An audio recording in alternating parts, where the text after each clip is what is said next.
My topic today is about the prosperous future of Muslim millennials. And I was thinking a lot about how to approach this topic. And I also wanted to include the concept of education because we are here supporting an educational institution, an Islamic educational institution. And so I was thinking about how is it that I want to approach this topic. And what I decided was I wanted to talk about what actually is the true or one of the main goals of Islamic education. Because we're here supporting a school, we're here talking about this particular school and why Islamic education is so important. So I wanted to just reflect on what is one of the essential goals of Islamic education. And I came up with two, and it's not only these two, but I came up with two.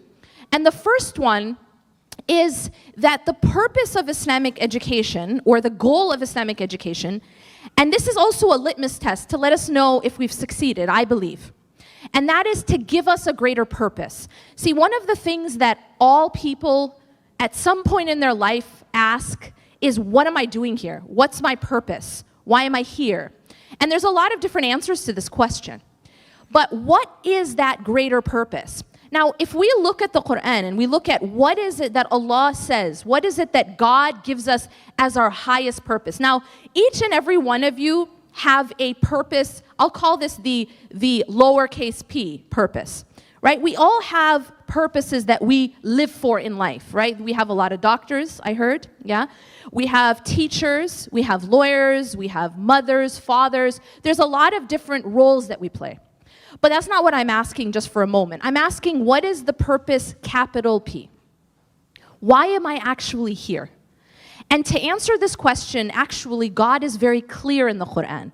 وَمَا خَلَقْتُ الْجِنَّ وَالْإِنسِ إِلَّا لِيَعْبُدُونَ. So Allah subhanahu wa ta'ala has actually given us the answer to this question very clearly in the Quran. وَمَا خَلَقْتُ الْجِنَّ وَالْإِنسِ. Now I'm going to stop for a second. In the Quran, and actually the comedian that came before me gave a little bit of an introduction with la la la la. But this construction of la ilaha illallah, it's a construction in Arabic where it begins with a negation. In other words, you negate any other purpose. So it's almost like taking a slate and wiping it clean. All right? So for example, la ilaha illallah linguistically is actually saying there is no ilah, there is no object of worship, or as the brother said, God, small letter G. There is none. So you begin with a negation, and so you have a clean slate. Why is this construction used? The reason is to give exclusivity. Do you guys understand what I'm saying? So that you say there is no other purpose, or there is no other God, in order to say illa, and then you add except. Now what that does in the Arabic language is it tells you that this is the exclusive answer to the question. So in this case, la ilaha illallah is that there's nothing worthy of worship. And if you stop there, that's atheism, isn't it? Right? There's no God. La ilaha, the first half is atheism. There's no ilah. There's no God. But Islam is to add the second half, which is very important, illallah, except for God. So in other words, there is nothing worthy of being my object of worship. And ilah in the Arabic language is a very deep concept, by the way. Ilah isn't just something you pray to. Ilah isn't just like a stone idol. And ilah, and I'm gonna tell you this, even an atheist has an ilah. You're gonna be like, what? Even an atheist has an ilah. Even an agnostic has an ilah. Even someone who says, I don't believe in God, has an ilah. Meaning, they have something that they worship. Something that they put at the center of their existence. Something that they put at the center of their hearts. Something that they put at the center of their lives. Something they live for. And something they're willing to die for. That's an ilah.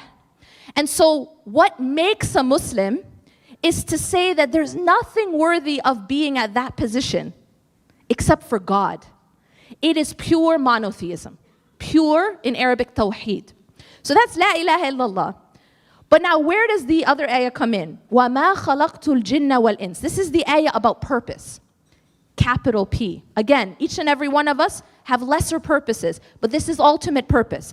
Allah subhanahu wa ta'ala says, we have not created jinn and human beings for any other purpose, in parentheses. وَمَا خَلَقْتُ الْجِنَّ وَالْإِنسِ. We have not created them for any other purpose, illa, again, you hear that illa, except, so this is that exclusivity of purpose. Illa liya'budun. Except, now, here's another very deep concept, ubudiyya. The concept of ubudiyya, which means, loosely translated, worship. But the concept of ubudiyya in Islam is not just praying and fasting. Worship is not just what you do in the mosque. But worship can also be time that you spend with your family. Worship can also be time that you give to your community. Worship can be teaching. Worship can be even that intimacy between a husband and wife is actually an act of worship, as the Prophet ﷺ said. So worship is it's a comprehensive concept in Islam. But what is God telling us? He's telling us that the only purpose that we were created for, and there's no other, is to worship God. Now, what does it mean to truly worship God? It means essentially to put Allah or God.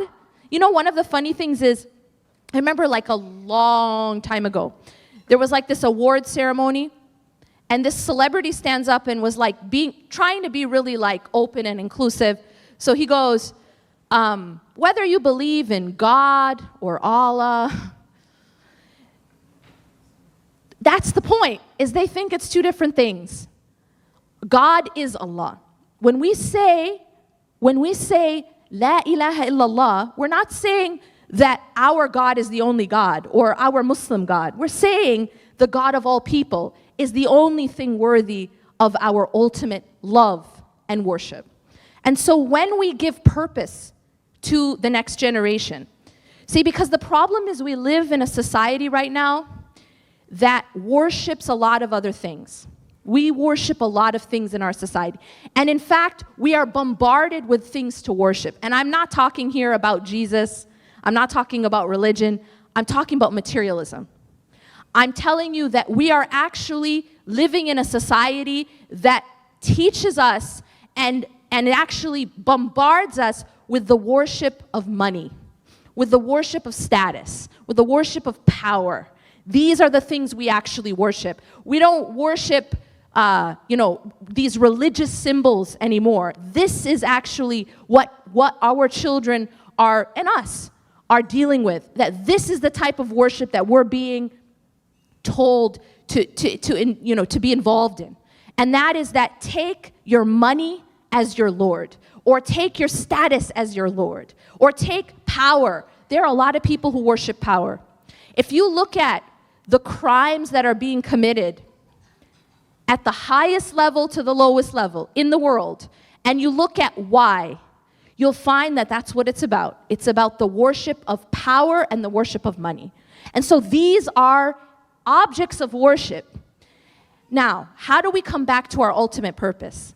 Our ultimate purpose is to realize that our being created was for this one purpose, and that is to know, love, worship God. And I think that this is the first goal that I see, and as a litmus test, are we doing our job right in Islamic education? Have we given that higher purpose? It isn't only about learning haram and halal. See, the problem is, I think, that a lot of Islamic education across the board kind of goes wrong in this department. Is that we tend, when we come to Islamic studies, we tend to teach Islam as a list of harams and halals, right? As a list of do's and don'ts. It's haram to eat this, it's halal to eat this, it's haram to wear this, and it's halal to wear this. And that's sort of what Islam becomes boiled down to. And that's a big problem, because ultimately, we have to be able to teach our children a higher purpose, to give them perspective. What are they doing here? And then how are they going to be able to live in this materialistic society without worshiping materialism, without worshiping that money? Yes, be doctors, yes, be lawyers, yes, be teachers, have your endeavors in this life, but be careful not to worship it.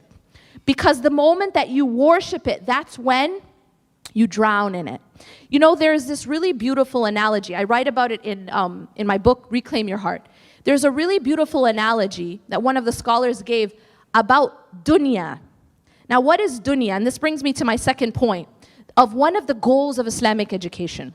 And I think that one of the goals of Islamic education needs to be giving children the tools to master the dunya. To master the dunya. How many people have seen The Matrix? Like 2 people? Okay, anyway. Basically, mastering the dunya is realizing that this life, knowing it for what it is, and not allowing it to own you. This is very important. And so the analogy that he gives is that this life is like an ocean. Now, if you think about an ocean, what's the purpose of an ocean? Well, if you're traveling on the ocean, what are you going to use to travel on the ocean? A boat. Great. Okay. You guys are awake, right? You use a boat, right? So you use a boat to travel from point A to point B on an ocean. So he gives the analogy that this life, dunya, is like an ocean. Now, the thing about an ocean is it's really beautiful from the shore, right? We can appreciate an ocean. It's really beautiful from the boat, right? Yes? But what happens when you allow the ocean to enter the boat? Anyone heard of the Titanic? It sinks. Brilliant. So what he explains is that the believer, or the human being, in fact, in this life is like a person, is like a boat in the ocean. And the boat is like the heart.